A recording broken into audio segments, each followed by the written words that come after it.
BJP రాజకీయాలు మనం చూస్తున్నాం. వాళ్ళకి ఒక్కళ్ళు ఉంటే చాలు, అమీబాలాగా ఎక్కడికైనా విస్తరించేస్తారు. ఒక ఎమ్మెల్యే ఉంటే ఆ రాష్ట్రంలో సీఎం కూడా అయిపోతారు.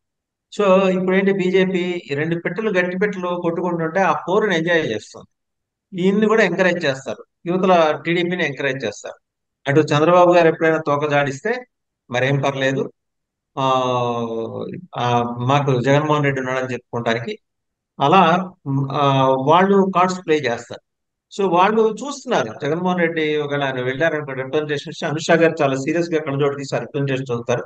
తప్పనిసరిగా వీళ్ళు లిక్ టు దిస్ అని హోమ్ సెక్రటరీతో ఫోన్ లో మాట్లాడతారు. ఈ డ్రామా నడుస్తుంది, మనం 5 ఏళ్ల పాటు చూసాం కదా, ఇప్పుడు కూడా అదే నడుస్తుంది. మీరు ఆ సుగాలి ప్రీతి కేసు ఏమైందో తెలియదు. మొన్నటికి మొన్న ఒంగోలు దగ్గర మిస్ అయిన ఒక షెడ్యూల్ ట్రైబ్ అమ్మాయి విషయం ఏమైందో తెలియదు. దాని మీద ఎందుకని మీరు మాట్లాడట్లేదు? ఇప్పుడు చాలా చాలా విషయాలు హోంమంత్రి ఉన్నారు, పవన్ కళ్యాణ్ గారి దృష్టికి తీసుకొస్తున్నారు.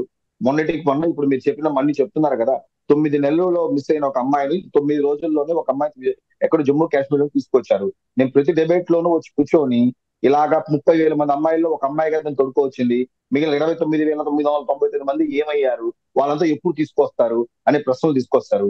నేను ఈ డిబేట్ లో చెప్పదలుచుకున్నాను సార్. ఏం చెప్పదలుచుకున్నానంటే, మేము ప్రజల్ని లాస్ట్ టైం మా దగ్గర ఉన్న ఇన్ఫర్మేషన్ ప్రజెంట్ చేశాం, వాళ్ళు నమ్మారు.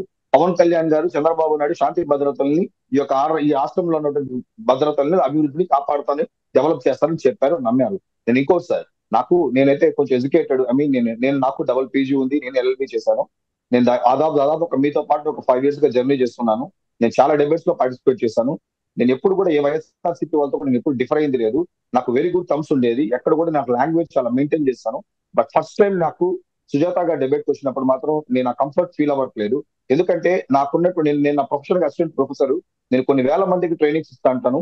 నాకు నిన్న కూడా ఒక సంస్థ ఒక ఎక్సలెన్స్ అవార్డు ఒకటి ప్రజెంట్ చేయడం జరిగింది. నేను చీఫ్ ప్లాట్ఫామ్స్ నుంచి నేను రాలేదు. సో మహిళ అనే ఒక పాయింట్ మీద కొన్ని విషయాలు టక్కని గట్టిగా మాట్లాడలేని పరిస్థితి.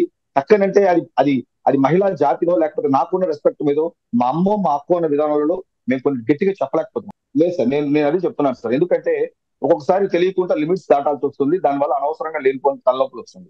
నేను ఆ క్యారెక్టర్, నేను అలాంటి క్యారెక్టర్ కాదు. మీరు నా డిబేట్స్ తరచుగా చూస్తున్నారు, point to point point out మాట్లాడదాం. ఇప్పుడు మీరు అడిగిన 14,000 కోట్ల రూపాయలు ఏమైందని చెప్పి అడిగారు, ప్రశ్న బాగానే ఉంది. దానికి 3,000 రూపాయలు పెన్షన్, 7,000 రూపాయలు తీసుకెళ్లారు. అప్పులు మనం ఒక రోజుకి మనం 350 కోట్లు అప్పులు చేసేవాళ్ళం. ఆ లెక్క ప్రకారం తీసుకుంటే ఆ లెక్క తక్కువే అయింది. రెండోది, పెట్టుబడులు వస్తాయి, ఇన్వెస్ట్మెంట్ వస్తాడు, ఒక హెల్తీ ఎన్విరాన్మెంట్ స్టార్ట్ అయింది. ఎక్కడ స్పాయిల్ అయిపోయిందో మనకు అర్థం కాదు. ఇప్పుడు కూడా ఏపీ బ్రాండ్ ని దెబ్బతీయడమే జగన్మోహన్ రెడ్డి లక్ష్యం. నౌ జగన్మోహన్ రెడ్డి మాజీ సీఎం కూడా కాదు, he's just an MLA for Pulivendula constituency MLA, అంతకంటే ఏమీ లేదు. అంతే. ఇప్పుడు నేను నా లెక్క ప్రకారం, నాకున్న ఇన్ఫర్మేషన్ ప్రకారం ఈయన 5 years ఢిల్లీలోనే ఉండబోతున్నారు, 5 years అక్కడే ధర్నాలు చేయబోతున్నారు. ఈ 5 years at the end of the last ఒక నెల ముందు, ఎలక్షన్ ముందు కూడా రాష్ట్రపతి పరిపాలన కావాలని చెప్పి అడగబోతున్నారు. 5 years వైఎస్ఆర్సీపీ ఒకే ఒక అజెండా, ఢిల్లీలో ధర్నా చేయడం, రాష్ట్ర పరిపాలన అడగడం, శాంతి భద్రత లోపించి చెప్పడం. 5 years ఇదే డిబేట్ ఉంటుంది, సేమ్ కంటెంట్ ఉంటుంది. ఎందుకంటే ప్రజలు డెవలప్మెంట్ ఏం జరుగుతుందో తెలుసుకోకూడదు, ఉద్యోగాల గురించి మాట్లాడుకోకూడదు. 6,000 రూపాయలు, 6,000 పోస్టులు అని చెప్పారు, 6,100 పోస్టులు అని చెప్పారు, 17,000 అని చెప్పారు, 10,000 పెంచారు. దాని గురించి మాట్లాడడానికి దిక్కు లేరు, ఎవరు చెప్పుకోరు. 3,000 రూపాయలు పెన్షన్ అన్నారు, 7,000 ఇచ్చాము, దాని పోయిన కరెక్ట్ గా ఇచ్చాము. వాలంటీర్స్ తప్ప పెన్షన్ ఇవ్వలేమన్నారు, వాలంటీర్స్ లేకుండా పెన్షన్లు ఇచ్చినారు. సచివాలయ ఎంప్లాయ్ తీసేస్తా ఉన్నారు, ప్రతి సచివాలయ ఎంప్లాయ్ హ్యాపీగా పనిచేసుకుంటా ఉన్నారు.